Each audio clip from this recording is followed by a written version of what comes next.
manifesta-te aqui entre nós. Derrama sobre nós o Espírito Santo. Abre a nossa mente para que entendamos a tua santidade e a nossa pecaminosidade. Para que entendamos a grandiosidade da missão que o Senhor nos deu, de brilhar por Jesus, levantar bem alto a bandeira de Emanuel e anunciar que só Ele salva. Só Ele é o caminho, a verdade e a vida. E ninguém vai ao Pai senão por Jesus. Derrama sobre nós o Espírito Santo, conforta os corações que estão aqui em busca da tua graça. Cura os enfermos da tua igreja, do teu povo. Alimenta os famintos, vestindo os nus e praticando a misericórdia e a bondade e a caridade através dos membros da tua igreja. Que cada pessoa aqui seja uma extensão da misericórdia de Jesus, uma extensão da caridade que Ele sempre demonstrou para com seus semelhantes. Derrama sobre nós o Espírito Santo, Pai. Assiste-nos ao abrirmos a Bíblia, que o Senhor abra a nossa mente. Em nome de Jesus pedimos. Amém, Senhor. Numa determinada igreja existia um piedoso irmão que todos os cultos de quartas-feiras ele se levantava e fazia o mesmo pedido. Rotineiramente ele repetia: Senhor, arranca a teia de aranha do pecado que está no meu coração. E se assentava. Na outra quarta-feira, no momento próprio para os pedidos, este piedoso irmão se levantava e repetia novamente o pedido: Senhor, arranca a teia de aranha do pecado que está no meu coração. E assim ele fazia, semana após semana. Um jovem da igreja não aguentava mais isso. E numa dessas quartas-feiras, quando o nosso irmão se levantou e fez o mesmo pedido: Senhor, arranca a teia de aranha do pecado que está no meu coração. Este jovem se levantou logo em seguida e disse: Senhor, por favor, mate a aranha no coração deste irmão, para que deixe de fazer teias. Mate a aranha do pecado. Sabem, queridos, a questão não é pedir para que Deus tire as teias de aranha do pecado do nosso coração. O ponto não é este. O ponto é pedir que Jesus Cristo, pelo seu sangue, mate em nosso coração a aranha que é o pecado, que é Satanás. Elimine da nossa vida os pecados que nos dominam, pecados acariciados. A causa de toda infelicidade humana é o pecado. Mas muitas vezes nós estamos focando somente as consequências, somente os sintomas. Não adianta trabalhar em cima dos sintomas. Nós temos que ir na causa. Causa, efeito. Não resolve trabalhar nos efeitos. Nós temos que descobrir as causas. Deus se propõe trabalhar diariamente, diretamente com a causa da desgraça, da infelicidade, da separação das famílias, dos divórcios. Qual é a causa? É o mau gênio. Esta não é a causa. Este é o sintoma. A causa é o pecado que habita no coração do marido ou da esposa. Esta é a causa. Deus se propõe a trabalhar com a causa, o pecado acariciado no coração. Sabem que a Bíblia usa a palavra coração 791 vezes. Repete vez após vez a palavra coração, coração. Por que Deus pede o nosso coração? O verso mais famoso da Bíblia está em Provérbios. Abra a sua Bíblia. O mais famoso verso que fala de coração está em Provérbios capítulo 23 e o verso 26. Provérbios capítulo 23 e o verso 26. Nós vamos ler juntos. Provérbios capítulo 23 e o verso 26. Dá-me, filho meu, o teu coração, e os teus olhos observem os meus caminhos. Por que será que Deus está pedindo, dá-me, filho meu, o teu coração? Por que Deus quer o coração? Seria porque ele é uma bomba automática que trabalha incessantemente durante 80, 90, 100 anos? Não. Por que Deus pede o coração? Seria porque todas as decisões são feitas no coração? Não. Nós não pensamos com o coração, nós pensamos com a mente. E por que Deus pede então o coração? Quando Deus fala do coração, meus queridos, na Bíblia está se referindo à mente e a todo ser humano. Deus quer limpar o nosso coração, Deus quer tornar-nos puros, limpos. Por que Deus precisa de homens limpos e mulheres limpas e puros? Por quê? Como cristãos, fomos colocados numa vitrine. Não é muito confortável ficar numa vitrine, porque as pessoas ficam nos olhando. As pessoas, você goste ou não goste, elas olham. Você, como cristão que aceitou a Jesus como Salvador, foi colocado numa vitrine. E muitos reclamam, ficam olhando para mim, acham que eu sou o exemplo. Acham? Não, você é o exemplo. Você está no palco, você está como um astro, você está como uma estrela, você está como um modelo a ser imitado. Por isso as pessoas olham para você. Ostentamos o nome de Cristo e as pessoas olham para nós tentando ver Cristo em nós. Descobrir as vantagens do cristianismo sobre o mundanismo. Quais as vantagens de ser cristão? O cristão existe no mundo para ser visto. Por isso Jesus disse, vós sois a luz do mundo. Não se esconde uma luz. Não se coloca debaixo da cama, mas num lugar bem alto para ser vista por todos, para iluminar a todos. Vós sois a luz do mundo. Nós cristãos, seguidores de Jesus, o Filho de Deus, fomos colocados no mundo, meu querido irmão, com um propósito, ser exemplo. Ser exemplo. E por favor, não venha com essa história de que não olhe para mim porque eu não sou exemplo para ninguém. Pare com isso. Porque isso não é conversa de cristão.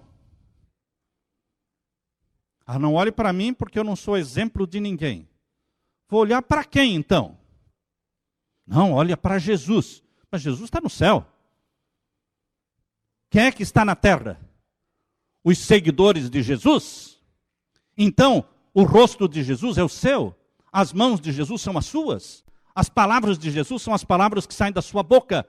A caridade que tem que ser praticada por Jesus, ela é praticada na vida dos seguidores de Jesus. Meus queridos, Jesus disse, vós sois a luz do mundo.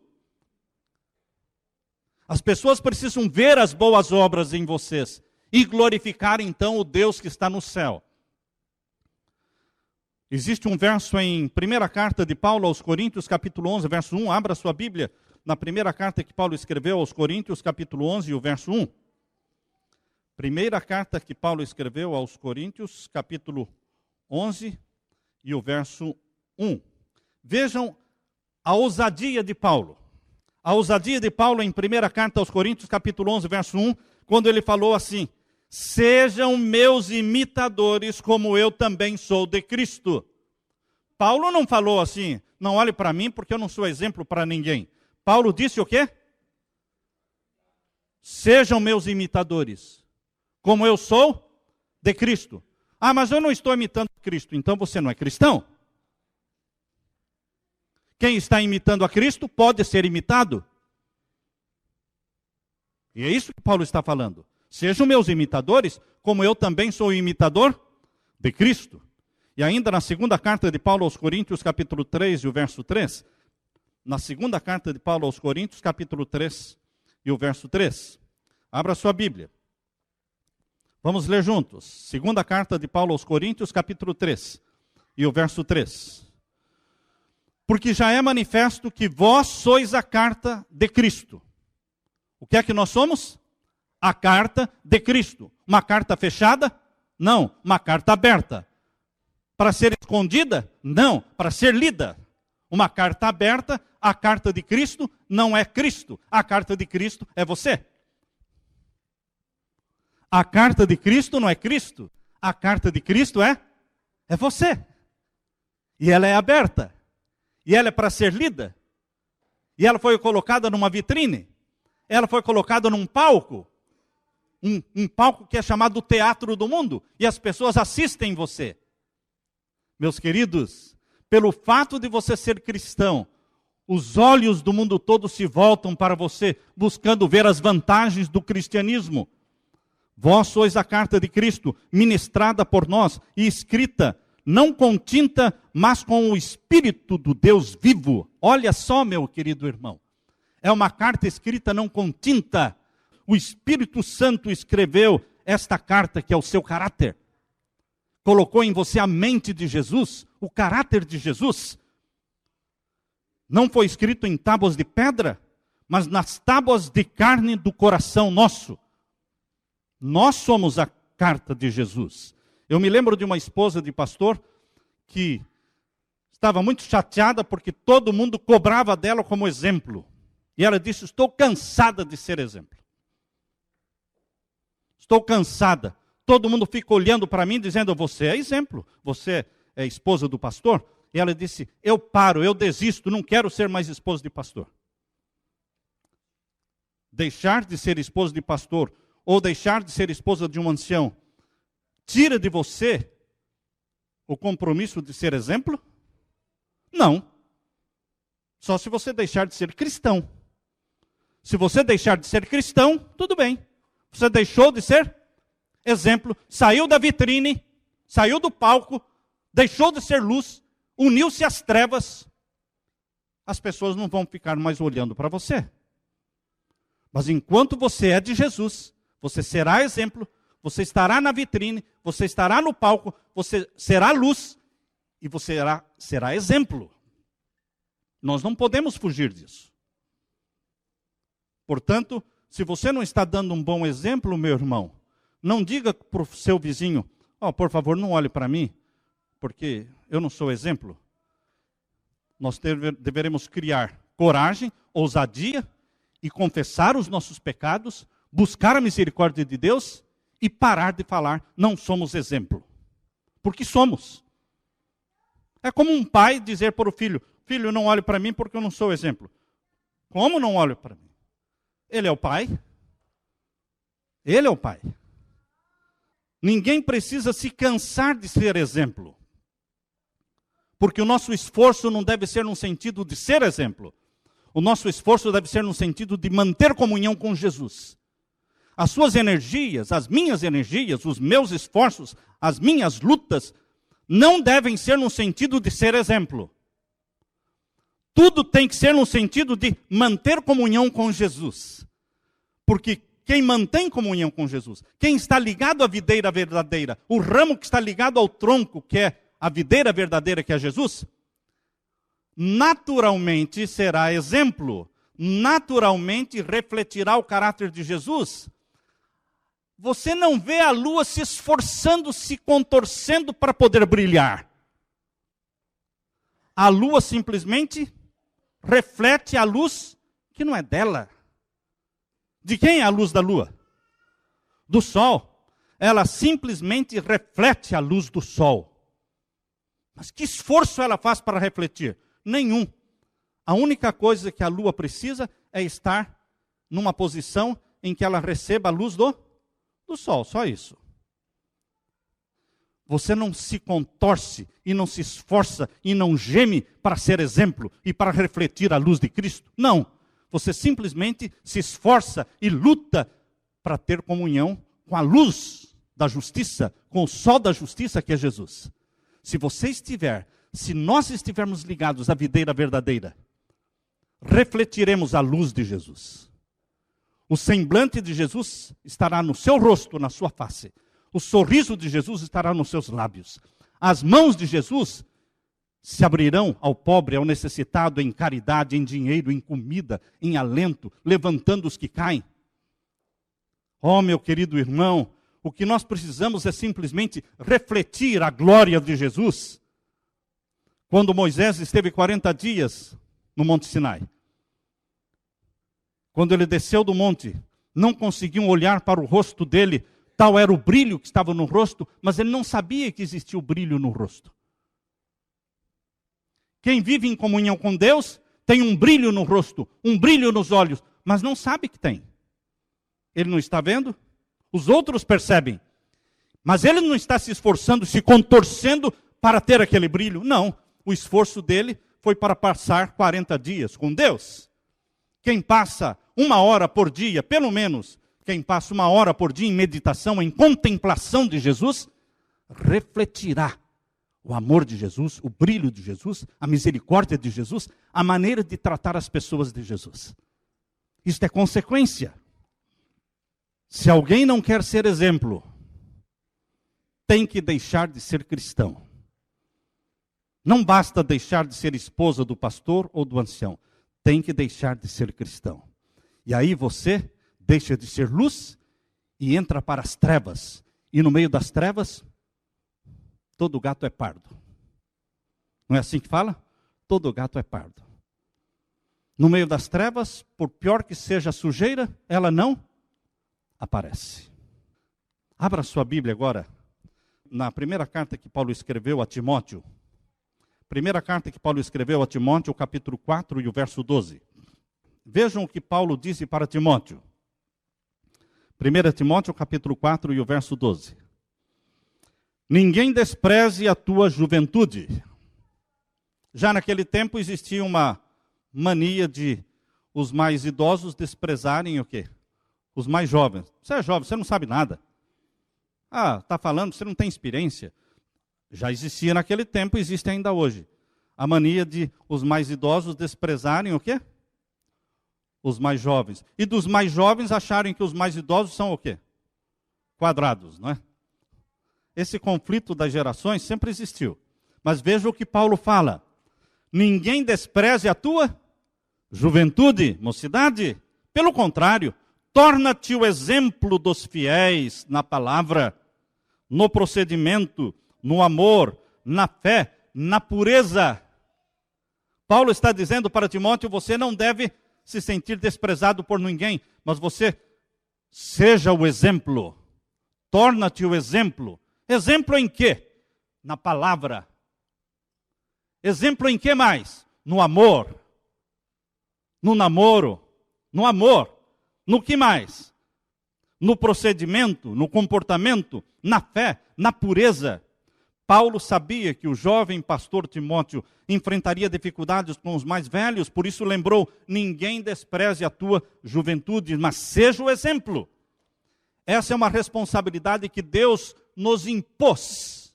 Deus nos impõe a responsabilidade de ser exemplo, representantes de Jesus na terra. E não olhe para trás, porque é para você mesmo que Deus está olhando e dizendo, você é o meu representante na terra. Existe um livro, eu tenho em casa, e o título do livro é Eu, servo? Eu, servo? É, você é servo. Jesus foi servo. Vivemos para servir. Quem não vive servindo não serve para viver. Porque Jesus viveu para servir. Quando você vai ao médico, no passado era assim, não sei se ainda fazem, mas no passado, quando você ia ao médico, geralmente eles pediam para você mostrar a língua. E alguns têm uma língua bem grande, não é? Por que o médico pedia para mostrar a língua? Você sabe por quê? Porque a língua revela a condição física do corpo. Olhando na língua, ele podia saber se você estaria doente ou não. Qual seria a condição física do seu corpo? A língua também revela a condição espiritual do seu corpo. Assim como o médico pede para ver a língua para descobrir a condição física, nós também estamos mostrando a nossa condição espiritual pelo tamanho da nossa língua. Se ela fala bem ou fala mal, se ela é ferina ou se ela é amável. Queridos, quero ler para vocês os 10 mandamentos da linguagem cristã. 10 mandamentos da linguagem cristã. Porque Jesus está dizendo que nós temos que ser exemplo. Na pureza, na palavra, disse Paulo para Timóteo, seja exemplo na palavra, na linguagem. Qual o primeiro mandamento da linguagem cristã? Primeiro mandamento, não atires a flecha do ódio. Segundo, não exageres. Terceiro, Não desfaças um compromisso sem o consentimento da pessoa a quem foi feita a promessa. Não fure. Não dê o cano. Quarto, não calunies. Quinto, não sejas mexeriqueiro, indo daqui para ali provocando intrigas. Você sabe o que aconteceu? Você sabe? E começa falando do fulano, do ciclano, do beltrano, que não está presente para se defender. Não sejas mexeriqueiro, indo daqui para ali provocar intrigas. Não lisonjeis por interesse. Sétimo, não digas mentiras nos negócios.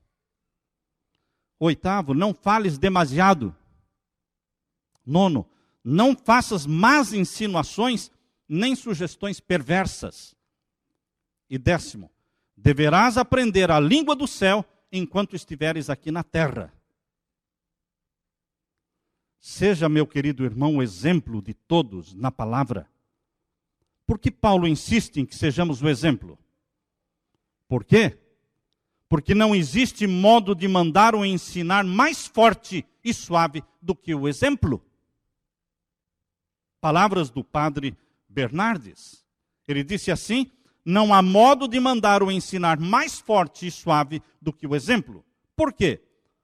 O exemplo persuade sem retórica, impele sem violência, reduz sem porfias, convence sem debate.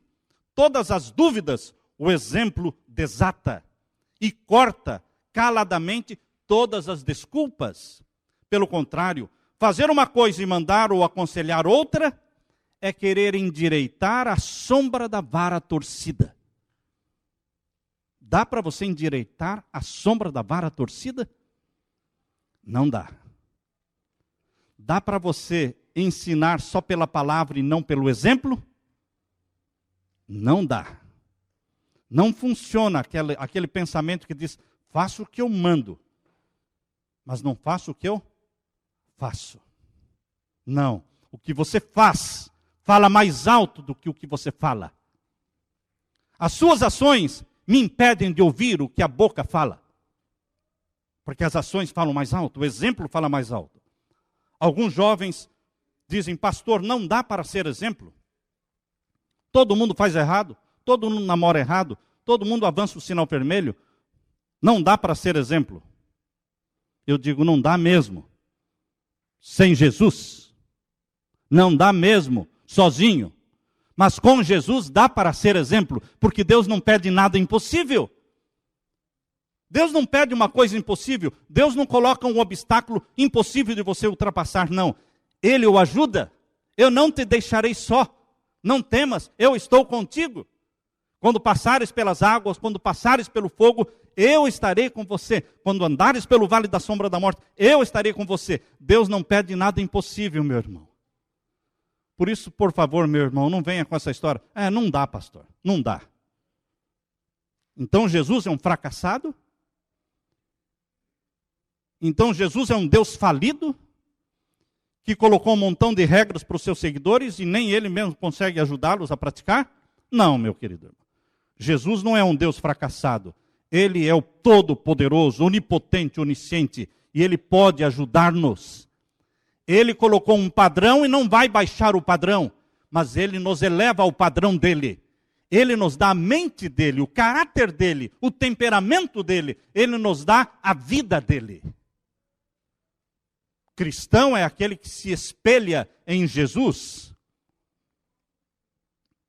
O cristianismo tem se tornado uma religião desbotada, descolorida para os cristãos, porque os cristãos deixaram de olhar para Jesus.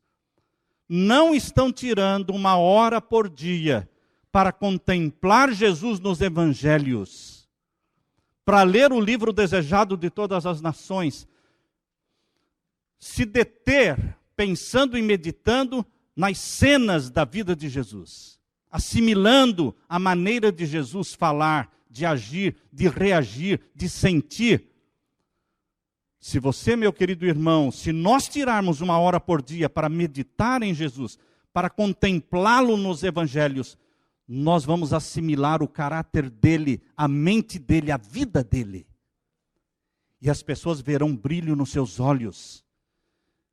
As pessoas verão a luz de Jesus refletida no seu semblante.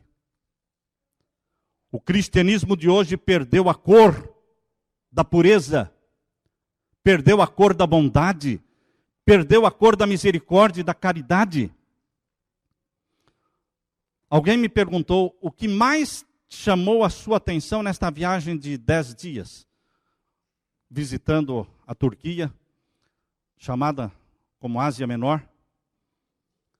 Eu disse, o que mais me chamou a atenção foi o fato de que todas estas cidades que foram o berço do cristianismo, hoje não tem nenhum cristão. Isso doeu o meu coração.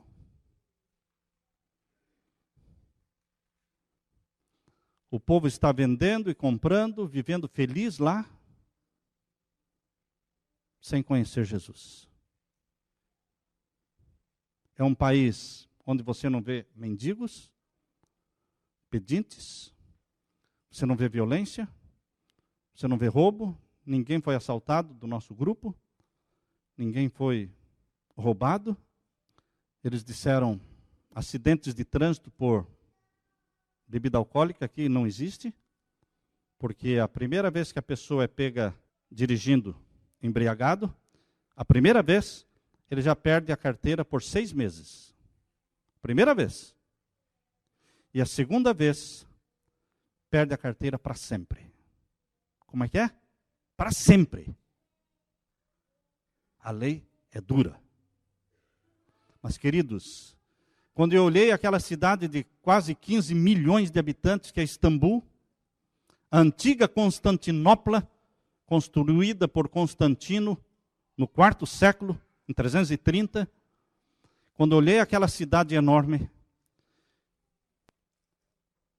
e vi que só temos uma igreja adventista ali, uma só igreja em todo o país, e só dentro de Istambul existem 3.000 mesquitas.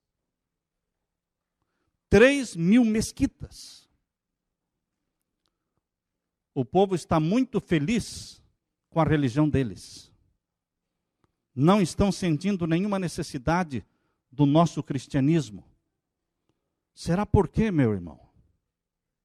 Que eles não sentem necessidade do nosso cristianismo? Porque o cristianismo de hoje perdeu a cor da bondade, perdeu a cor da misericórdia, perdeu a cor da pureza. Cristianismo para o islâmico, para o mundo muçulmano, cristianismo é sinônimo de cruzadas. Vocês já leram sobre as cruzadas? As cruzadas que matavam os árabes, as cruzadas que matavam os muçulmanos, matavam mãe, matavam pai, matavam criança, matavam tudo, matavam tanta gente que o sangue vinha até o tornozelo. Queridos, para este mundo árabe, cristianismo é sinônimo de cruzadas. Porque as cruzadas feitas em nome do cristianismo trouxe uma reação de ódio contra o cristianismo. Ódio a Jesus. Que tipo de cristianismo nós estamos mostrando para o mundo, meu irmão? Um cristianismo que vai mudar a vida das pessoas para melhor? Ou um cristianismo que vai fazê-los piores pessoas? O mundo muçulmano ora, ou são chamados para a oração 5 vezes por dia. 5 da manhã é o primeiro chamado. Não pedem licença, não. É altifalante, todas as mesquitas têm, no mínimo, 2 minaretos. 2 minaretos, minareto é uma torre bem alta, e lá em cima da torre tem os altifalantes. Imagine uma cidade com 3.000 mesquitas, quantos 1.000 minaretos existem? Cada mesquita, no mínimo 2, mas as maiores têm 4, 5, 6 minaretos. Então, e 5 da manhã, todos tocam. Todos tocam. 5 vezes por dia. Começa 5 da manhã. Aquela música, aquele cântico, estilo árabe. Queridos, eles não estão sentindo necessidade da nossa religião. Porque nós temos que mostrar que a nossa religião tem vantagens. Quais as vantagens do cristianismo? Quais as vantagens do cristianismo sobre o mundanismo, sobre o islamismo? Somos mais amáveis? Somos mais puros? Quem bebe mais, quem bebe menos? Os cristãos ou os muçulmanos? Quem? Os muçulmanos bebem menos. Quem usa menos droga? Os cristãos ou os muçulmanos? Os cristãos usam muito mais drogas. Onde é que existem mais divórcios? No cristianismo ou no islamismo? No cristianismo existe muito mais divórcio. Muito mais crianças sem pai aí jogado na rua. Queridos, Satanás tem tido sucesso em transformar o cristianismo numa religião sem vida, desbotada, descolorida, sem interesse nenhum, sem vantagem nenhuma, para que ninguém lá no mundo pagão tenha interesse pelo cristianismo. Satanás tem tido sucesso com os cristãos para destruir o cristianismo. E Deus está procurando homens e mulheres que sejam cristãos verdadeiros, que reflitam o amor de Jesus na face, na fidelidade, na pureza, na honestidade, na caridade. A terra que foi o berço do cristianismo, hoje não tem igreja cristã. Como pode, meu irmão? Isso não dói no coração? Como estão os Estados Unidos? Como está o Brasil?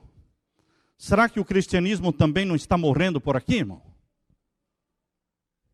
Quando nas escolas públicas não pode se falar de Jesus, pode se falar de qualquer coisa, menos de Jesus. E as crianças estão crescendo ateias. Homens e mulheres ateus no país onde foi o berço do protestantismo. Satanás quer apagar da face da terra o nome de Jesus. Mas Deus tem um povo fiel. Deus tem um remanescente de filhos e filhas que são cristãos de verdade e que tiram 1 hora por dia para contemplar Jesus. E quando saem para a rua, saem com o rosto brilhando do amor de Jesus, distribuindo caridade, simpatia, amabilidade com todas as pessoas. O padre Vieira disse certa vez: mais almas não são ganhas pelo cristianismo, porque antigamente os homens pregavam para os olhos e hoje os cristãos pregam para os ouvidos. Vocês entenderam o que o padre Vieira falou? Vou repetir. Mais almas não são ganhas pelo cristianismo, porque antigamente os homens pregavam para os olhos e hoje estão pregando só para os ouvidos. Em outras palavras, não existem vidas que representam Jesus. O cristianismo hoje virou só blá, blá, blá, só palavreado, vazio, porque palavras vazias são como tiros sem bala. Troam, mas não ferem. Tiros de pólvora. Fazem uma troada, mas não tem efeito nenhum. Só barulho. Só oba-oba. Meus queridos, Deus precisa de homens e mulheres que sejam cristãos de verdade. Ele não desistiu desta ideia. Se não for você, será outro. Mas Jesus vai voltar, porque ele não desistiu de voltar. E ele vem buscar aqueles que são seus. Ele vem buscar aqueles que estão refletindo o caráter dele. Conta-se que Mahatma Gandhi, o falecido sábio filósofo da Índia, foi nomeado certa vez professor de religião no Colégio Nacional de Ahmedabad.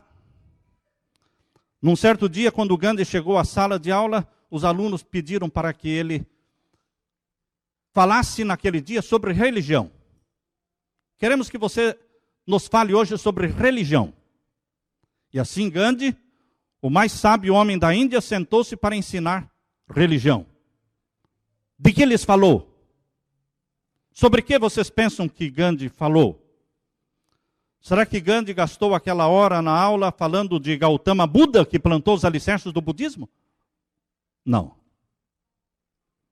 Será que Gandhi gastou aquela aula falando de Confúcio, fundador da doutrina chinesa? Não. Será que lhes falou de Maomé, o profeta de Alá? Não. O grande sábio da Índia declinou de todas essas figuras para gastar tempo com os alunos, contando-lhes a vida de Jesus.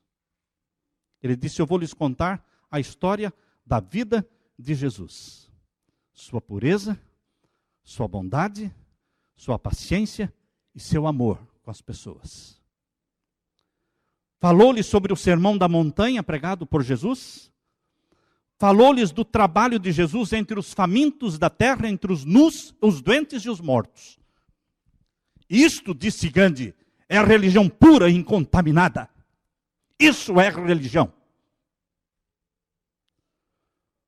E aí ele concluiu dizendo: mas enquanto eu vos apresento os ensinos e a vida de Jesus como a religião mais pura e incontaminada, eu desejo também lhes explicar que existe uma grande diferença entre Jesus, o Cristo e o cristianismo.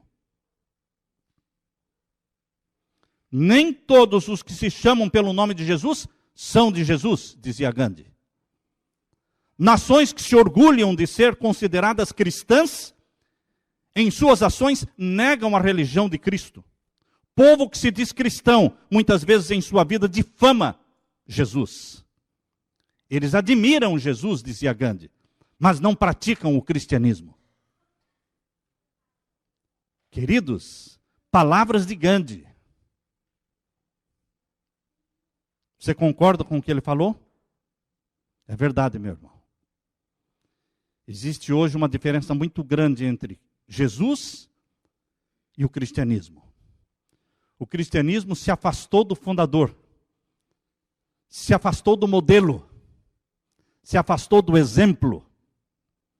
E o cristianismo perdeu o brilho, perdeu o poder de influência. Mas Deus tem um remanescente na terra. Deus tem filhos e filhas que amam a Jesus, que representam Jesus e que refletem o brilho do rosto de Jesus. Gandhi dizia: vocês cristãos devem fazer como a rosa. Ela não diz para ninguém que cheira, apenas exala a sua fragrância, e nós nos volvemos para beijar as suas pétalas. Vivam a fé, vocês cristãos, e o mundo se voltará para ver o poder que vocês possuem. Não é de admirar, meus queridos irmãos, que Gandhi um dia tenha dito isso: eu não me torno cristão por causa dos cristãos. Gandhi viveu um tempo na África do Sul. Gandhi visitou várias vezes a Europa. Mas provavelmente, meus queridos, Gandhi se encontrou e conviveu com muitos cristãos desbotados, descoloridos, mornos, apáticos. Cristãos que nunca conheceram Cristo. Por isso ele dizia: eu não me torno cristão por causa dos cristãos. Eu quero terminar lendo para vocês Filipenses capítulo 2, verso 15. Abra sua Bíblia. Filipenses capítulo 2 e o verso 15. Carta de Paulo à cidade de Filipos, no capítulo 2 e o verso 15. Vamos ler o verso 14 também, 14 e 15. Façam todas as coisas sem murmurações, nem contendas. Quanta coisa é feita para Jesus com murmuração. As pessoas fazem uma coisa, fazem aquilo para Jesus, dizem: olha aqui, chega, tá? Eu estou cansado de ouvir isso como pastor. Pastor, chega. Eu fiz isso, tá, foi muito bem feito, mas para mim basta, tá? Para a próxima, procure outro. A Bíblia diz o quê? Façam todas as coisas sem murmurações, sem contendas. Para quê? Para que sejam irrepreensíveis e sinceros, filhos de Deus, inculpáveis, no meio de uma geração corrompida e perversa, entre a qual vocês resplandecerão como astros no mundo. Você, meu irmão, foi chamado para resplandecer como astro no mundo. Vós sois a luz do mundo. Não dá para esconder a luz.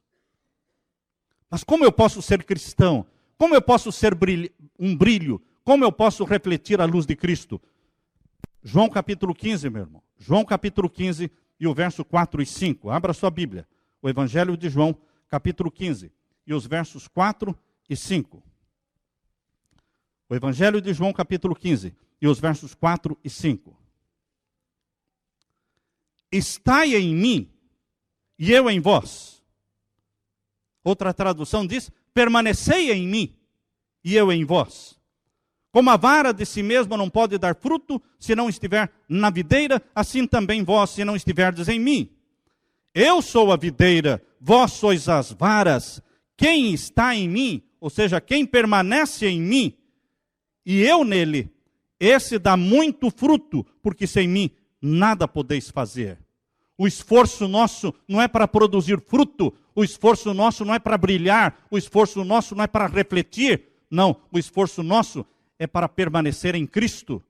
Quem permanece em Cristo, reflete a luz de Cristo. Quem permanece em Cristo, produz os frutos. Isto é natural. Queridos, Jesus Cristo está à busca de homens e mulheres que sejam cristãos de verdade, que mostrem diante do mundo as vantagens do cristianismo sobre o mundanismo. Eu termino lendo para vocês o pensamento que encontrei no livro Caminho a Cristo, página 57. Se somos de Jesus, nossos pensamentos com Ele estarão. Se somos de Jesus, nele se concentrarão as nossas mais doces meditações. Se somos de Jesus, tudo que temos e somos, a Ele será consagrado. Almejaremos trazer a sua imagem, possuir o seu espírito, cumprir sua vontade e agradar-lhe em todas as coisas. Se somos de Jesus. Quem possui o seu coração? Sobre o que você gosta de falar? De manhã, ao meio-dia, à noite? Sobre quem você fala? Qual é o objeto da sua conversação e bate-papo todo dia? Quem possui o seu coração? Quem e qual é o objeto das suas mais calorosas afeições e suas melhores energias? Quem é o centro da sua vida? Seu marido? Sua namorada? Seu trabalho? Seus investimentos? Suas casas? Seus carros? Suas fazendas? Sua poupança? Quem é o centro da sua vida? Sua vida gira em torno de quem? De quê? É você cristão? Poderia Jesus usar a você e a mim para mostrar amor, caridade, misericórdia no mundo? O guia que nos acompanhou durante esses 10 dias na Turquia, ele é muçulmano. Fala perfeitamente o inglês. Um homem muito amável. Nós o amamos. Nós o abraçamos. E nós temos orado por ele. Para que o coração dele se abra para Jesus. Para que ele tenha visto em nós, durante esses 10 dias, amor, bondade, carinho, sinceridade. Para que ele tenha visto a luz de Jesus refletindo no nosso rosto. A luz de Jesus reflete, assim como a luz refletiu no rosto de Moisés. Mas nós temos que passar tempo primeiro com ele. E então você e eu seremos uma carta aberta, lida por todos. Escrita esta carta pelo Espírito Santo de Deus. Amém? Amém. Às vezes parece que ser um cristão não é fácil em meio à escuridão. Ainda mais se eu pensar que não é minha luz. mas a união com Deus que o brilho produz.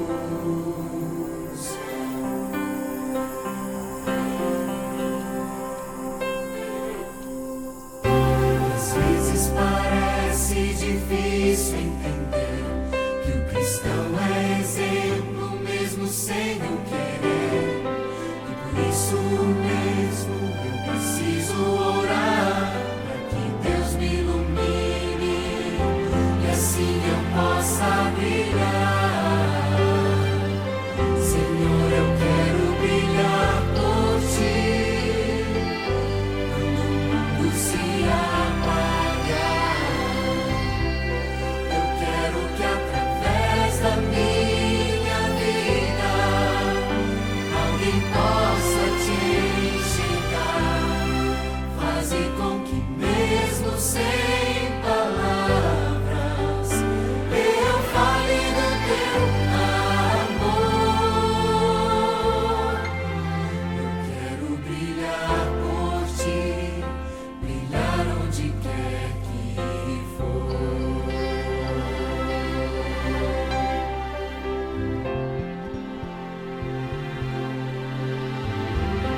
Às vezes eu temo que vou fracassar, pois eu sei que errei e continuo a errar. Mas a minha luz parece extinguir-se. Meu Deus, me dá força para prosseguir.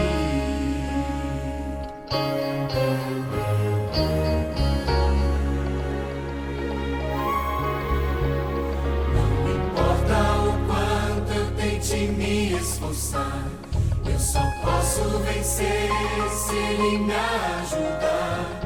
E quando percebo meu esforço é vão, e o que devo fazer é segurar Sua mão. Senhor, eu quero brilhar por Ti quando o mundo se apagar.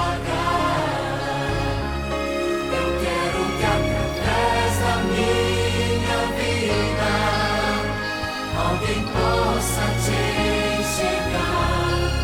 Faze com que mesmo sem